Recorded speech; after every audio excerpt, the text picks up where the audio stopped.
सभी सीटेट वाले विद्यार्थियों को मेरा नमस्कार। देखिए, एक बहुत छोटी सी जानकारी है, 2 मिनट में आपको दूंगा। वो है ओएमआर शीट को भरने का मामला। हर बार आप भी गलत कर देते हो और अपने अनुभव के आधार पर बताऊंगा। जैसे मैंने इतने हजारों एग्जाम अब तक दिए, उसके ब्याह पर बताऊंगा। तो बहुत जल्दी से सबसे पहले आपको समझना है, एक किस तरीके का ओएमआर शीट आपके सामने आ जाएगा। और जैसे ही आपके सामने ओएमआर शीट आ जाएगा, सबसे पहला है आपका अनुक्रमांक, आपका रोल नंबर। ध्यान रखना, रोल नंबर आपको आपके ओएमआर शीट में भरना है। बहुत सिंपल सी बात है, लेकिन ध्यान रखना, रोल नंबर भरना है आपको आपकी ओएमआर शीट में। तो अपने जो आपका एडमिट कार्ड है, अपने एडमिट कार्ड में आपके में रोल नंबर वहां पे लिखा होगा। रोल नंबर के डिजिट गिन करके भरना है, इसके बॉक्स गिन लेने हैं। हालांकि पूरे बराबर होते हैं, फिर भी एक बार गिन लो और गिन करके हमेशा पीछे से फिल करना है। आगे से फिल नहीं होता है, पीछे से। पीछे अगर डिजिट खाली रहेगी गड़बड़ हो जाएगा, आगे डिजिट खाली रह जाए जीरो लगा सकते हैं। वैसा जनरली केस में होता नहीं है। तो सबसे पहली बात, मेरी बात को सुन के जाना, रोल नंबर को ठीक से भरना है। आपके पास जो क्वेश्चन सीट आई है, वो ऑफलाइन आपका पेपर है, क्वेश्चन सीट आई है। उस क्वेश्चन सीट में आपका एक बुकलेट नंबर होता है। क्या होता है? बुकलेट नंबर होता है पेपर में। आराम से उस बुकलेट नंबर को देखोगे। जैसे आप उस बुकलेट नंबर को देखोगे, उस बुकलेट नंबर को आपकी इसमें यहां पर क्या करना है? मिलाना है। कहां पर भरना है? इस ओएमआर शीट में भरना है। सबसे बहुत महत्वपूर्ण बात, जो आपका पेपर आपके हाथ में आया है, उसमें जो बुकलेट नंबर है, सेम नंबर जो आपने ऊपर भरा है, वही नंबर आपकी ओएमआर शीट का यहां पर दिया होता है। 3504-697, 3506-697। ये किसी भाई की ओएमआर शीट है जो डली हुई है, उसके भी पर मैं आपको बता रहा हूं। तो दोनों को मिलान करना है।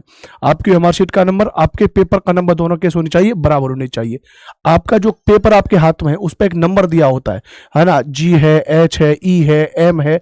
जो नंबर है, उस नंबर को, जैसे एम नंबर है, एम नंबर की सीरीज आपके पास होनी चाहिए। ध्यान रखना, सबसे महत्वपूर्ण बात, कई बार विद्यार्थी गलती कर बैठे, भूल जाते हैं कि भाई लैंग्वेज क्या है। मैंने कहा कि जी मेरी लैंग्वेज, पहली लैंग्वेज तो मेरी हिंदी है ही है। अच्छा, दूसरी लैंग्वेज मैंने कहा जी मेरी इंग्लिश है। अच्छी बात है जी। अब बच्चा बनने के लिए बैठा तो उसने पहले बारे में यहाँ पे भाषा के लिए चयन किया गया, भैया भाषा क्या है। तो मान लो उसने भैया अपना भाषा भर दिया, फिर पता चला कि दूसरी भाषा आपकी क्या है, और दूसरी भाषा में यहाँ पे कोड में क्या कर दिया? गलत भर दिया। कोड में क्या भर दिया? गलत भर दिया। दिक्कत हो जाएगी बहुत बड़ी। तो यहाँ पे सबसे महत्वपूर्ण बात है आपकी भाषा, आपकी लैंग्वेज 1 और लैंग्वेज 2 जो आपकी है, उसके बिहाफ पर, उसके कोड के आधार पर यहाँ पर आपको इसको भरना है। बहुत सिंपल सी बात है, आपको आता है। लेकिन आपको लग रहा होगा कि भाई अनुपम सर आपने ये सेशन बनाया क्यों है? वो इसलिए बनाया हुआ है कि एक छोटी सी गलती आपका पेपर रिजेक्ट करवा देती है। तो बस ध्यान से समझना है। दूसरा महत्वपूर्ण बात है आपके पेपर को सॉल्व करना। अब पेपर को जब भी आप सॉल्व करते हो, जैसे मैं अपने एसएसटी के बारे में बताऊं, तो एसएसटी का जो सब्जेक्ट शुरू होता है वो 90 से लेकर शुरू होता है। तो 9 और 6 क्या हो जाएंगे? 15, 150 क्वेश्चन 90 से शुरू होगा। अब कभी कभी क्या होता है, बच्चे को लग रहा है पहले एसएसटी सॉल्व करते हैं, एसएसटी के उसने सारे क्वेश्चन सॉल्व कर लिए, सॉल्व करके भरने लग गया, पहले से क्या भरा दिया? एसएसटी का भर दिया। उसको लगा कि सीडीपी बहुत आसान है, उसने सीडीपी को क्या कर लिया? सॉल्व कर लिया। सीडीपी को सॉल्व उसने कर लिया, वो उसने टिक मार लिए, फिर सीडीपी के क्वेश्चन भरने लग गया। पता चला पहले नंबर से यहां से सीडीपी के भरने लग गया। देखना यह है कि जो आपकी क्वेश्चन बुकलेट है, उस क्वेश्चन बुकलेट में क्वेश्चन नंबर 1 से लेकर के 150 तक का जो क्रम है, पहला क्वेश्चन आपका हिंदी का है, सीडीपी से शुरुआत हो रहा है, लैंग्वेज से शुरू होता हो रही है, उसके बिहाफ पर ही इस नंबर को भरना है। तो क्वेश्चन 1 से लेकर के क्वेश्चन 150 तक इसी क्रम में भरना है। ध्यान रखना भैया, बात क्लियर है? दूसरी बात, यहां पर ध्यान रखना, सिग्नेचर ऑफ इनविजिलेटर होता है, जो वहां पे आपकी क्लास में घूमता रहता है बिना बात का, बिना काम का, ठीक है? तो उसको थोड़ा काम करवाइए, और जो घूमता रहता है उस घूमने वाले व्यक्ति से क्या करवाने? यहाँ पे साइन करवा लेने। क्या करवाने? यहाँ पे साइन करवा लेने। इस बात को ध्यान रखना, ये आपके लिए क्या हो जाएगा भैया? ये आपके लिए बहुत ज्यादा जरूरी है, इस चीज को ध्यान रखना। दूसरी महत्वपूर्ण बात क्या है? ध्यान रखना भैया, यहां पे साइन, आपके साइन, सिग्नेचर ऑफ कैंडिडेट, ये होना मस्ट है। आपको अपने साइन करवाइए। कभी कभी होता है जल्दबाजी में साइन करना भूल जाते हो। ये छोटी छोटी बात है, शक्तिमान वाली याद है ना?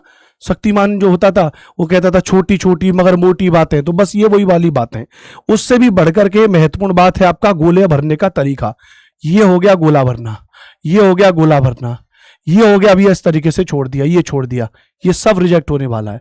ये सब रिजेक्ट होना है विधिवत तरीके से, पूरा एकदम से विधिवत तरीके से, पूरा एकदम से। अब ये आपका जो भरा है, ये आपका गोला भरा गया, ना तो इधर बाहर निकल जाए, ना उधर बाहर निकल जाए, ना खाली रह जाए। तो गोले को पूरा भरना ही भरना है। ध्यान रखना, कोई भी डाउट लग रहा है, कैसी भी कोई समस्या है, तुरंत उसको इन्विजिलेटर को पकड़ लो जो आपकी क्लास में बिना बात के घूम रहा है, उसको कि भाई साहब आ जाओ, मुझे इस चीज के बारे में बता दो। पेपर को लेकिन तरीके से भरना।